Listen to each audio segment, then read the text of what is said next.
ಸಾಮಾನ್ಯವಾಗಿ ಶಿವರಾಜ್ ಅಂತ ಕರೆದಿರೋ ಉದ್ದೇಶ ಏನಿಲ್ಲ. ಒಂದು 3 ವರ್ಷದಿಂದ ಕಾಂಗ್ರೆಸ್ ಸರ್ಕಾರ ಸನ್ಮಾನ್ಯ ಶ್ರೀ ಸಿದ್ದರಾಮಯ್ಯನವರು ಆಳ್ವಿಕೆ ನಡೆಸಿ ಈಗ ತಾನೇ ರಾಜೀನಾಮೆ ಕೊಟ್ಟಿದ್ದಾರೆ.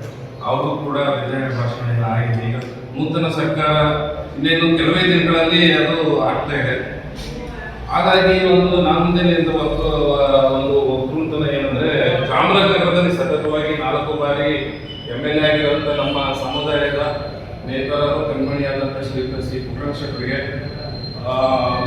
ಒಂದು DCM ಹುದ್ದೆ ಅಥವಾ ಪ್ರಬಲವಾದ ಒಂದು ಹುದ್ದೆಯನ್ನು ಕೊಟ್ಟು ಈ ಸರ್ಕಾರದ ಗೌರವಯುತವಾಗಿ ಅವ್ರು ನಡೆಸ್ಕೋಬೇಕು. ಇಲ್ಲಾಂತಂದ್ರೆ ಸಮಾಜ ಭಾರಿ ಕ್ಲಿಷ್ಟಕರಾಗ್ತದೆ. ಈ ಒಂದು 35 ರಿಂದ 40 ಲಕ್ಷ ಜನ ನಮ್ಮ ಕರ್ನಾಟಕದಲ್ಲಿ ಒಂದು 40 ಕ್ಷೇತ್ರದಲ್ಲಿ ನಿರ್ಣಾಯಕ ಮತದಾನ ನಮ್ಮ ಸಮಾಜ ಮಾಡುತ್ತೆ.